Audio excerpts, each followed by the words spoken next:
part two of Franz Kafka's The Metamorphosis, as translated by Donna Freed. It was twilight when Gregor awoke from his deep slumber. Even without being disturbed, he doubted he would have slept much later, as he felt so well rested. But it seemed to him that a furtive step and a cautious shutting of the foyer door had roused him. The glow of the electric street lamps shone in pale patches on the ceiling and upper parts of the furniture, but where Gregor slept it was dark. Slowly, still groping awkwardly with his antennas, which he was only now learning to appreciate, he pushed himself over to the door to see what had been happening. His left side felt like a single long, unpleasantly taut scar, and he actually had to limp on his 2 rows of legs. One little leg, moreover, had been seriously injured during the course of the morning's events. It was nearly a miracle that only one had been hurt and dragged behind him lifelessly. Only when he reached the door did Gregor discover what had actually tempted him there: the smell of something edible. For there stood a bowl filled with fresh milk in which small slices of white bread were floating. He could have almost laughed for joy, as he was even hungrier than in the morning, and immediately plunged his head, almost up to the eyes, into the milk. But he quickly withdrew it in disappointment. Not only was eating difficult on account of his tender left side, and eating had to be a collaboration of the whole heaving body, but he did not care at all for the milk, which was otherwise his favorite drink, and surely the reason his sister had set it out for him. In fact, it was almost in revulsion that he turned away from the bowl and crawled back to the middle of the room. In the living room, as Gregor could see through the crack in the door, the gas was lit. Although the father usually liked to read the afternoon paper at this hour in a loud voice to the mother and sometimes to the sister as well, not a sound was heard. Well, perhaps this custom of reading that the sister had told him about and wrote of in her letters had been recently discontinued. But it was so silent everywhere, even though the apartment was certainly not empty.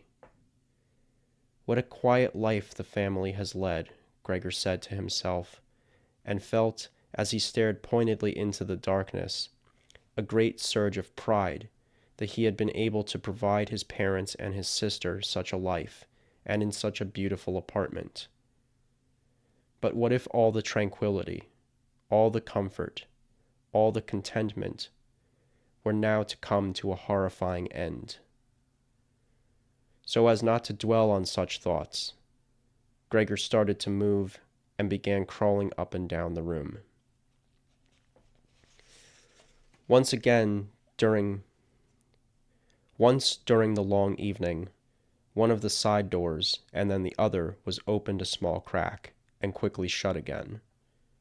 Someone had apparently had the urge to come in, but had then thought better of it. Gregor now stationed himself directly before the living room door, determined to persuade the hesitant visitor to come in, or at least discover who it might be. But the door was not opened again, and Gregor waited in vain. That morning, when the doors had been locked, they had all wanted to come in. Now, after he had opened the one door, and the others had been opened during the day, no one came, and the keys were now on the other side. It was late into the night before the light went out in the living room, and it was now obvious that the parents and the sister had stayed awake until then, because he could clearly discern that all 3 were tiptoeing away. Certainly no one would come in to Gregor until morning. Therefore, he had a long, undisturbed time to ponder how best to reorder his life. But the high-ceilinged, spacious room in which he was forced to lie flat on the floor filled him with an unaccountable dread. It was, after all, his own room which he had inhabited for 5 years, and with an almost involuntary movement, and not without a faint feeling of shame, he scurried under the sofa, where, despite his back being slightly squashed and being unable to raise his head, he felt immediately cozy, and only regretted that his body was too wide to fit completely underneath the sofa. There he stayed the whole night, sometimes dozing, but then waking up with a start from hunger pains. Sometimes he worried and entertained vague hopes, but it all led him to the same conclusion. For now, he must lie low and try, through patience and the greatest consideration, to help his family bear the inconvenience he was bound to cause them in his present condition. So early in the morning that it was almost still night, Gregor had an opportunity to test the strength of his new resolutions, because the sister, nearly fully dressed, opened the door from the foyer and eagerly peered in. She did not immediately find him, but when she noticed him underneath the sofa, well, he had to be somewhere, he couldn't have just flown away. She was so startled that, unable to control herself, she slammed the door shut from the outside. But, as if regretting her behavior, she instantly reopened it and tiptoed in, as though she were visiting someone seriously ill, or even a stranger. Gregor had pushed his head forward to the edge of the sofa and was watching her. Would she notice that he had left the milk untouched not from any lack of hunger and bring something he liked better? If she did not do so on her own, he would rather starve than bring it to her attention, although he was extremely hard-pressed not to dart out from under the sofa and throw himself at her feet to beg for something good to eat. But the sister immediately and with surprise noticed the bowl, still full except for a little milk that had spilled around it, and promptly picked it up, not with bare hands of course, but with a rag, and carried it out. Gregor was exceedingly curious as to what she would bring instead, and he advanced all sorts of theories. But he could never have guessed what in the goodness of her heart the sister actually did. To find out his likes and dislikes, she brought him a wide selection all spread out on an old newspaper. There were old, half-rotten vegetables, bones covered with congealed white sauce from supper the night before, some raisins and almonds, a cheese that Gregor had declared inedible 2 days before, dry bread, bread with butter, and bread with butter and salt. Besides this, she set down the bowl, now presumably reserved for Gregor's exclusive use, which she had filled with water.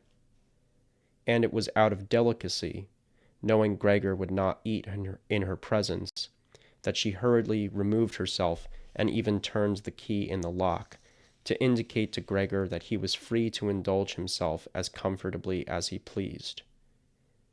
Gregor's little legs whizzed toward the food. His wounds must have already been fully healed. He felt no more injury. He marveled at this, and thought about when he had cut his finger with a knife over a month ago, and how this wound had still bothered him just the day before yesterday. Have I become less sensitive, he thought, sucking greedily at the cheese, to which he was initially and primarily drawn before the other food. With tears of gratitude he quickly devoured, one after the other, the cheese, the vegetables, and the sauce. The fresh food, on the other hand, did not appeal to him, and he even dragged what he did want to eat a bit farther away.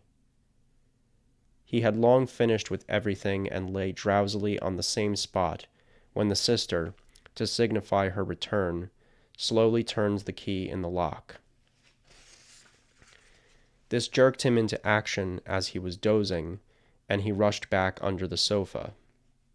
But he truly had to force himself, even for the short time that the sister was in the room, to stay beneath the sofa, because he had bloated slightly from the large meal, and he could barely breathe in such strict confinement. In between minor bouts of suffocation, he watched with bulging eyes as the unsuspecting sister swept up not only the remaining scraps, but even what Gregor had not touched, as if they now had no more use, and dumped it all quickly into a bucket that she had covered with a wooden lid and carried away. Hardly had she turned her back when Gregor came out from under the sofa, stretched, and puffed himself out. Gregor was fed twice daily in this way, once in the morning while the parents and the maid still slept, and once after dinner was eaten while the parents napped for a short time, and the sister could send the maid on some errand. The parents certainly did not want Gregor to starve, but perhaps it was as much as they could bear to hear about it. Perhaps the sister wanted to save them from even the smallest possible discomfort, as they surely had enough to bear. Gregor had no idea what excuse was used that first morning to put off the doctor and locksmith, because as no one could understand him, no one thought, including the sister, that he could understand them. And so he had to content himself, whenever his sister was in the room, with hearing a sigh now and then, or an appeal to the saints. A little time later, when she was a bit more at ease, of course it was never a question of being completely at ease, Gregor sometimes caught a remark that was meant kindly, or at least could be so considered. "Oh, he enjoyed it today," she said when Gregor had eaten well, or when he had not, which was more frequently the case. She would say almost sadly, "It's all been left again." Although Gregor could get no news directly, he overheard a great deal from the neighboring rooms, and as soon as he heard voices, he would run over to the corresponding door and press his entire body against it.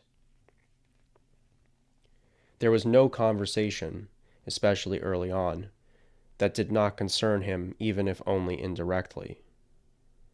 At every meal for 2 whole days, there were discussions about what should be done. But this same theme was also debated between meals, because there were always at least 2 family members home, since no one wanted to be alone in the apartment, and it certainly could not be left empty under the circumstances.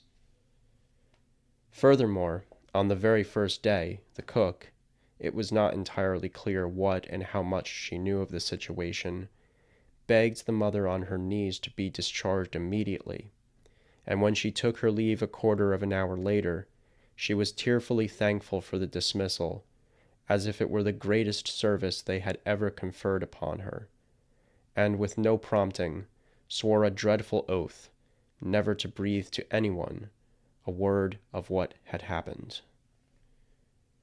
Now the sister also had to cook, as did the mother, but this was not much trouble, as the family ate almost nothing.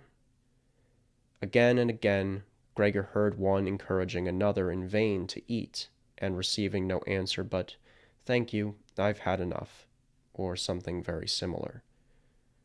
Perhaps they did not drink either. The sister often asked the father whether he would have some beer, and kindly offered to procure it herself, and when the father did not reply, she suggested that she could send the janitor's wife to fetch it to offset any hesitation. But then, in the end, the father answered with a firm no, and it was discussed no further. In the course of the very first day, the father explained the family's financial position and prospects to both the mother and the sister. Now and then he rose from the table to get some receipt or notebook from the small safe he had managed to rescue from the collapse of his business 5 years earlier. He could be heard opening the complicated lock, removing the desired document, and closing it again. The father's explanations were the first encouraging news Gregor had heard since his captivity. He had been of the opinion that nothing had been salvaged from the father's business. At least, the father had said nothing to the contrary, although Gregor had also never asked him. Gregor's only concern at that time had been to do whatever he could to have the family forget as quickly as possible the financial misfortune that had plunged them into total despair. And so he began to work with consuming energy and was promoted almost overnight from a minor clerk to a traveling salesman with much greater potential to earn money, and his success was soon transformed by way of commission into cash that he could then lay on the table before the astonished and delighted family. Those had been happy times, and they had never returned, at least not with the same brilliance, even though Gregor later earned enough to meet the expenses of the entire family, and did so. They had simply grown used to it, both the family and Gregor. The money was gratefully accepted and gladly given, but it no longer brought any particular warmth. Only the sister remained close to Gregor, and it was his secret plan that she, who unlike Gregor greatly loved music and played the violin movingly, should be sent to the conservatory next year despite the considerable expense it was sure to incur, which would just have to be met in some other way. During Gregor's short stays in the city, the conservatory would often come up in conversation with the sister, but always as a beautiful dream that could never be realized. The parents were displeased to hear even these innocent allusions, but Gregor had very definite ideas about it, and intended to announce his plan on Christmas Eve. Such were the thoughts, utterly useless in his present condition, that went through his head as he stood listening, glued to the door. Sometimes, from general weariness, he could listen no longer, and carelessly let his head slump against the door. But he promptly recovered, because even the small noise he had made had been heard in the next room, and had silenced them all. "What's he up to now?" the father said after a while, obviously turning to the door, and only then did the interrupted conversation resume. Gregor was now very thoroughly informed, because the father tended to repeat his explanations, partly because he had not dealt with these matters himself in a long time, and partly because the mother did not always understand the first time, and discovered that despite the disaster, a sum, admittedly very small, remains from the old days, and had increased slightly in the meantime due to the untouched interest. And besides that, the money Gregor brought home every month, he had kept only a few guilder for himself, had not been entirely depleted, and had now accumulated into a small capital sum. Behind the door, Gregor nodded his head emphatically, delighted to learn of this unexpected frugality and foresight. Of course, he actually could have used this extra money to further pay off the father's debt to the chief, thus bringing much closer the day he could have rid himself of this job. But doubtless things were better this way, the way his father had arranged them. However, this money was by no means sufficient to support the family on the interest. The principal might support the family for a year or two at the most.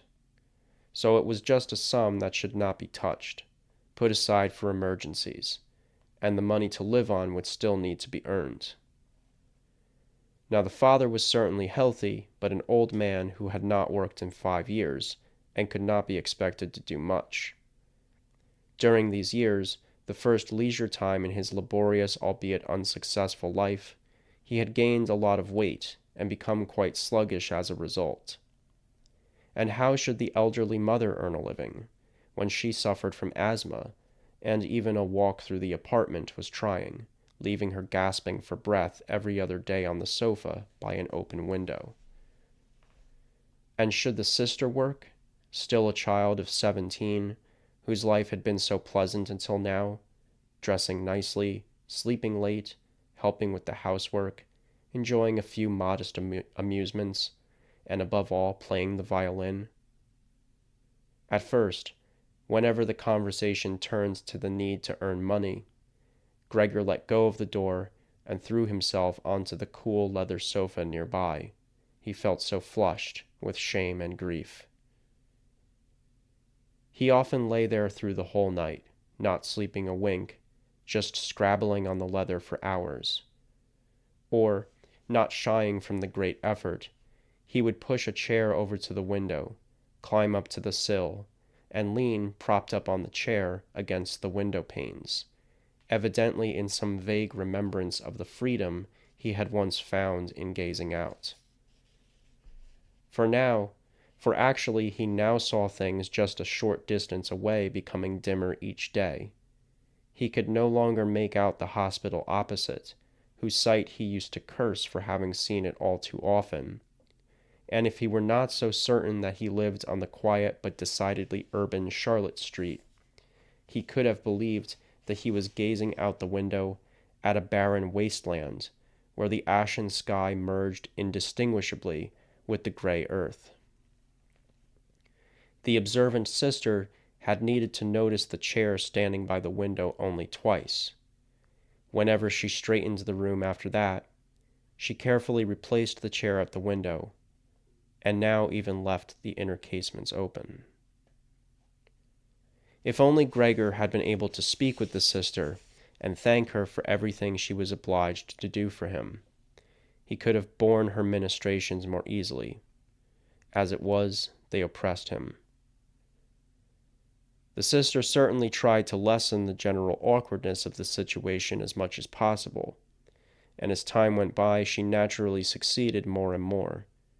However, with the passing time, Gregor too saw everything more clearly. Her very entrance was terrible for him. Hardly had she entered when she rushed directly to the window without taking the time to close the door, although she was usually so careful to shield everyone from the sight of Gregor's room, tore the window open with hasty hands as if almost suffocating, and stayed there a while, even when it was bitterly cold, breathing deeply. This bustle and racket of hers tortured Gregor twice a day, and he lay the entire time quaking under the sofa, knowing very well that she would have been spared him this if it were at all possible to remain in a room with Gregor with the window shut. Once, approximately a month after Gregor's transformation, when there was no reason for the sister to be especially alarmed at his appearance, she came a little earlier than usual and caught Gregor perfectly still, gazing out the window, thus giving him a particularly frightful aspect. It would not have surprised Gregor if she had not come in, as his position prevented her from immediately opening the window. But not only did she not enter, she actually jumped back and shut the door. A stranger could easily have thought Gregor had been lying in wait for her and meant to bite her. Gregor naturally hid himself at once under the sofa, but had to wait until noon for the sister's return, and then she seemed much more uneasy than usual. He concluded that the sight of him was still repulsive to her, and was bound to remain repulsive, and that she must have exercised great self-control not to take flight at the sight of even the smallest portion of his body protruding from under the couch. To spare her from even these glimpses, he dragged the sheet to the sofa on his back one day. This required 4 hours' work, and laid it in such a way as to conceal himself entirely, so the sister could not see him even if she stooped down. If she did not find the sheet necessary, she certainly could have removed it, because it was clear enough that Gregor could not possibly be pleased by his total confinement. But she left the sheet as it was, and Gregor imagined he caught a grateful look once when he cautiously raised the sheet a little with his head to see how the sister was taking the new arrangement. During the first 2 weeks, the parents could not bring themselves to enter his room, and he often heard them praising the efforts of the sister, whereas earlier they had frequently been annoyed with her because she appeared to them to be a somewhat useless girl. Now, however, both the father and the mother often waited outside Gregor's room while the sister cleaned up inside, and as soon as she stepped out, She had to report fully to them on exactly how the room looked, what Gregor had eaten, how he had behaved this time, and whether perhaps some slight improvement was noticeable. Incidentally, the mother wanted to visit Gregor relatively soon, but the father and the sister put her off with logical arguments that Gregor listened to very attentively and approved of wholeheartedly. But later she had to be held back by force, and when she cried out, let me go to Gregor, he's my unfortunate son. Can't you understand that I must go to him?" Gregor then thought that it would perhaps be beneficial if the mother did come in, not every day, of course, but maybe once a week. She understood everything much better than the sister, who for all her pluck was still just a child, and may have ultimately undertaken such a difficult task out of childish recklessness. Gregor's desire to see the mother was soon fulfilled. During the daytime, Gregor did not want to show himself at the window, if only out of consideration for his parents, but he could not crawl around very far in the few square meters of floor, nor could he bear to lie still even at night, and eating gave him scant pleasure, so as a distraction he acquired the habit of crawling crisscross across over the walls and ceilings. He especially liked hanging from the ceiling. It was entirely different from lying on the floor. He could breathe more freely, and a mild tingling ran through his body. And in the near joyful oblivion in which Gregor found himself up there, he could, to his own surprise, lose hold and plunge to the floor. But naturally, he now had much more control over his body than before, and was not harmed by even so great a fall. The sister immediately noticed Gregor's newfound entertainment. After all, he did leave behind the sticky traces of his crawling here and there, and she got it into her head to allow Gregor the widest crawling space possible by the removal of the furniture that hindered him, namely the bureau and the desk. She was not, however, able to do this alone. She did not dare ask for the father's help, and the maid would certainly not help her because, although she, a girl of about 16, had had the courage to stay on after the cook's departure, she had asked for the privilege of keeping the kitchen door locked at all times, and opening it only upon specific requests. This left the sister no choice but to ask the mother at a time when the father was out. The mother did come with exclamations of excited delight, but fell silent outside the door to Gregor's room. Naturally, the sister first checked to see that everything was in order in the room, and only then admitted the mother. Gregor had very hastily pulled the sheet down lower in tighter folds, so that it really looked like a sheet casually thrown over the couch. He refrained from peeking out from under the sheet this time, renouncing this very first sight of his mother, and was only glad she had come at all. "Come in, you can't see him," said the sister, evidently leading the mother by the hand. Gregor now heard the two frail women pushing the extremely heavy old bureau from its place, and the sister taking on most of the work, not heeding the warnings of the mother, who feared she might overexert herself. It took a very long time. After struggling for a good quarter of an hour, the mother declared that they had better leave the bureau where it was. First, it was just too heavy. They would not be finished before the father's arrival, and Gregor's every movement would be hindered with the bureau in the middle of the room. And second, it was not at all certain that removing the furniture was doing Gregor any great service. It seemed to her that the opposite was true. The look of the empty wall was heart-rending, and wouldn't Gregor feel that the same way since he had been used to the furniture for so long, and might feel bereft in the empty room? "And doesn't it look," concluded the mother very softly. In fact, she practically whispered the whole time, as if, not knowing Gregor's precise whereabouts, she did not want him to hear even the sound of her voice, as she was convinced he could not understand the words. "And doesn't it look, by removing all the furniture, like we've abandoned all hope of his recovery, and are callously leaving him completely on his own? I think it would be best if we tried to keep the room exactly as it was before, so that when Gregor comes back to us, he can find everything unchanged and forget that much more easily what happened in the meantime. Upon hearing the mother's words, Gregor realized that the lack of any direct human exchange, coupled with the monotony of the family's life, must have confused his mind. He could not otherwise explain to himself how he could have seriously wished to have his room cleared out.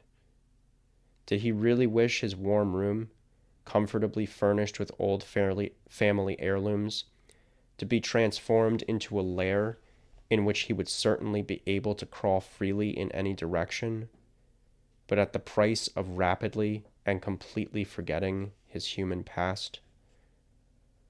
He had indeed been so close to forgetting that only the voice of the mother, so long unheard, brought him to his senses. Nothing should be removed. Everything must stay as it was. He could not do without the beneficial influence of the furniture on his state of mind, and if the furniture impeded his senseless crawling about, it was not a loss, but a great boon. Unfortunately, however, the sister thought differently.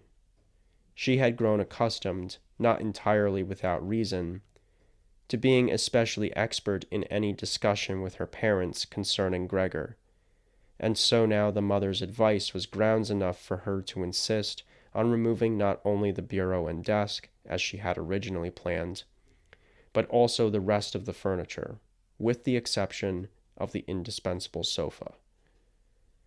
This determination, of course, did not arise only from childish defiance and the self-confidence she had recently and so unexpectedly developed at such a cost.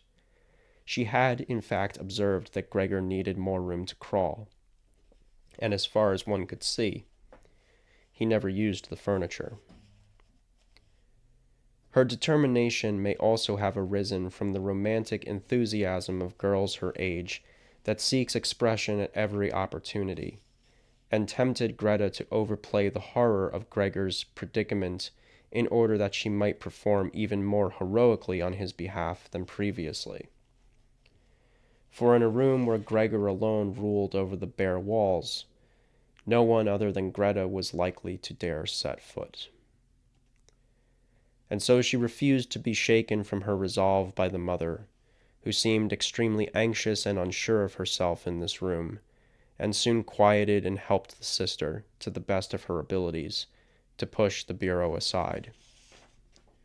Now, in a pinch, Gregor could do without the bureau, but the desk must absolutely stay. And no sooner had the women left the room, grunting and heaving with the bureau, than Gregor poked his head out from under the sofa to ascertain how he could cautiously and tactfully intervene. But as luck would have it, it was the mother who returned first while Greta was still in the next room with her arms around the bureau, rocking it and trying to shift it on her own, but naturally not budging it an inch. The mother, however, was unaccustomed to Gregor's appearance, and it might have sickened her. So Gregor panicked and scuttled back to the other end of the sofa, but he could not prevent the sheet from stirring a little in front. This was enough to catch the mother's eye. She froze, stood still for a beat, then retreated to Greta. Although Gregor had said over and over to himself that nothing out of the ordinary was happening, that some furniture was just being moved around, he soon had to concede that the coming and going of the women, their soft exclamations, the scraping of the furniture along the floor, were all like a roaring rising up and pressing in around him. And no matter how he tucked in his head and legs and flattened his body to the floor, he was forced to admit that he could not stand the ruckus much longer. They were cleaning out his room, taking from him everything that he loved. They had already dragged out the bureau, which contained the fret saw and other tools, and now they were prying loose the firmly entrenched desk, at which he had done his assignments during business school, high school, and even as far back as elementary school. There was now no longer any time to contemplate the finer intentions of the two women, whose existence he had actually almost forgotten, because from sheer exhaustion they were struggling in silence, and only the heavy shuffling of their feet could be heard. And so he broke out. The women were in the next room, leaning on the desk to catch their breath, and ran in 4 different directions, not knowing what to say first. Then he saw on the otherwise barren wall opposite him the picture of the lady swathed in furs, and quickly scrambled up and pressed himself against the glass, a surface he could stick to and that soothed his heated belly. At the very least this picture, which Gregor now completely concealed, would be removed by no one. He twisted his head around to the living room door to observe the women's return. They had not taken much of a break and were already headed back. Greta had put an arm around the mother and was almost carrying her. "So what should we take now?" said Greta, looking around. And then her eyes met Gregor's gaze from the wall. It was probably due only to the presence of the mother that she maintained her composure, bent her head down to the mother to keep her from looking up, and said, rather shakily and without thinking, "Come, why don't we go back to the living room for a moment?" It was clear to Gregor that she intended to get the mother to safety and then chase him down from the wall. Well, just let her try. He cleaved to his picture and would not relinquish it. He would rather fly in Greta's face.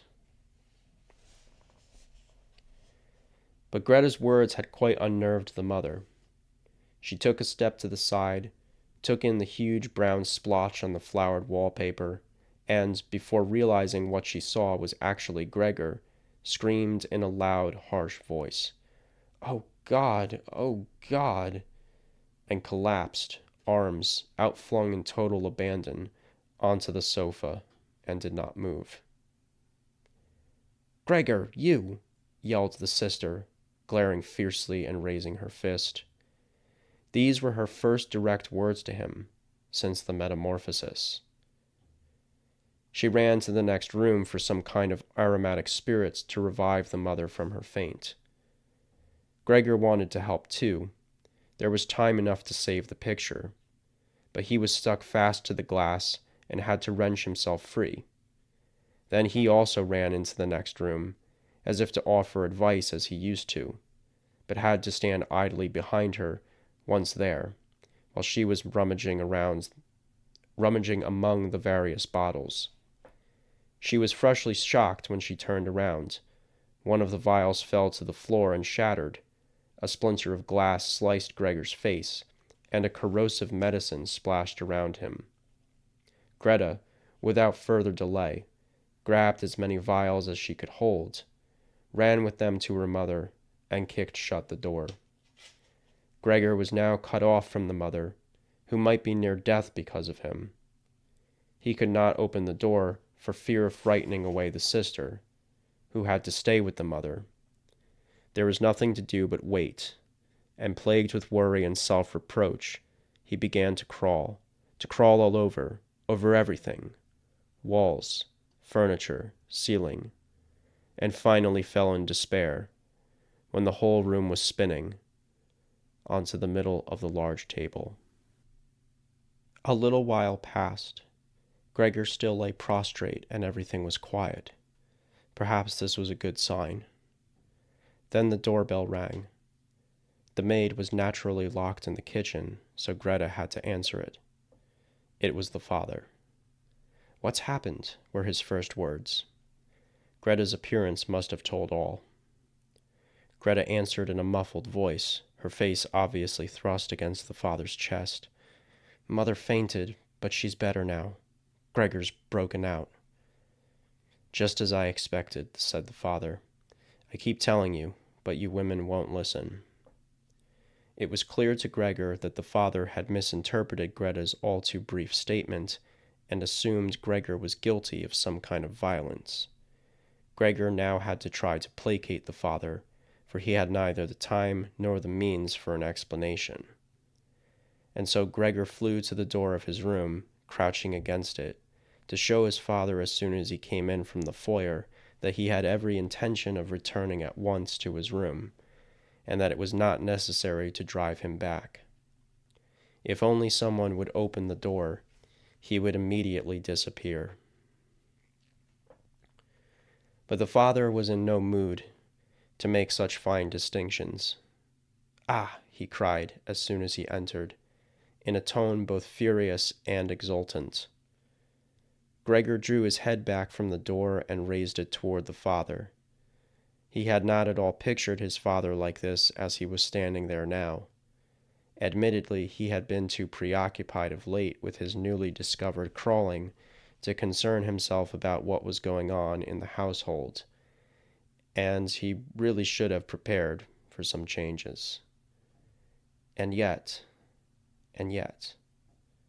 could this indeed still be the father? The same man who used to lie wearily buried in bed when Gregor left for a business trip?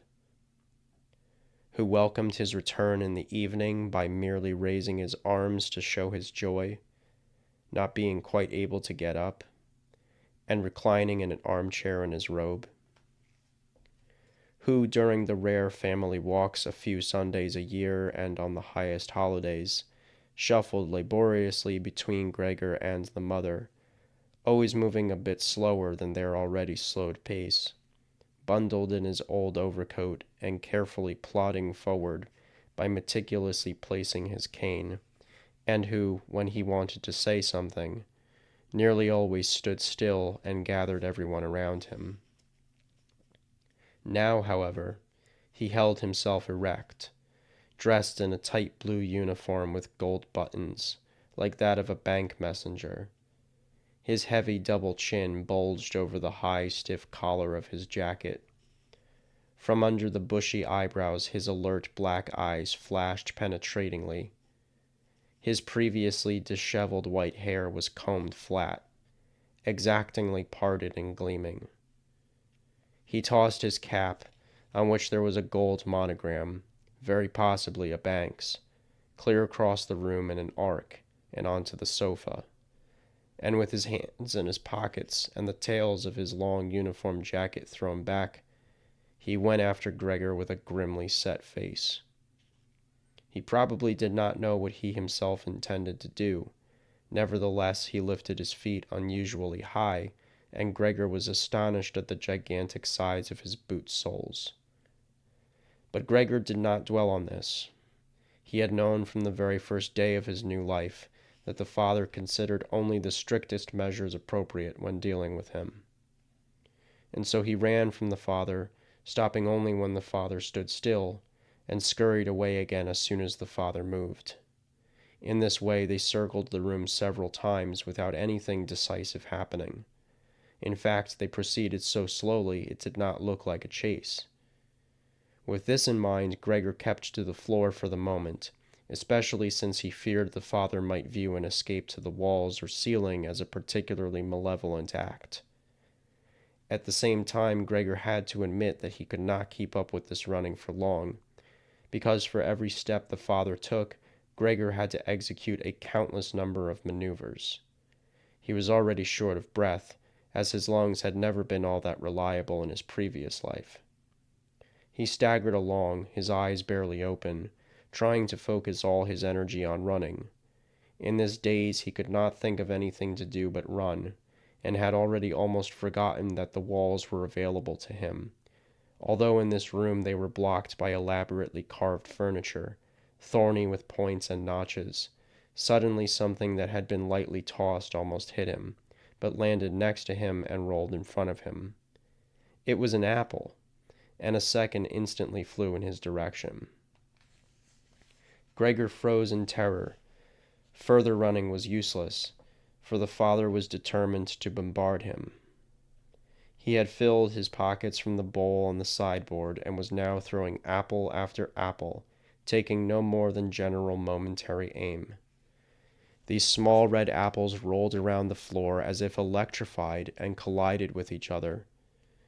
One weakly lobbed apple grazed Gregor's back and harmlessly slid off, but another pitched directly after it, actually lodged itself in Gregor's back. Gregor tried to drag himself away, as if this shockingly unbelievable pain would ease with a change in position, but he felt nailed to the spot and stretched out, all his senses in complete confusion. And it was with his last conscious sight that he saw the door of his room burst open, and in front of the screaming sister, the mother tearing out in her chemise, because when she fainted the sister had undressed her to let her breathe more freely. He saw the mother run to the father, stumbling over her loosened petticoats as they slipped to the floor one by one, and pressed herself against him, uniting them in her embrace. Now Gregor's vision failed him, and with her arms flung around his neck, she begged the father to spare Gregor's life.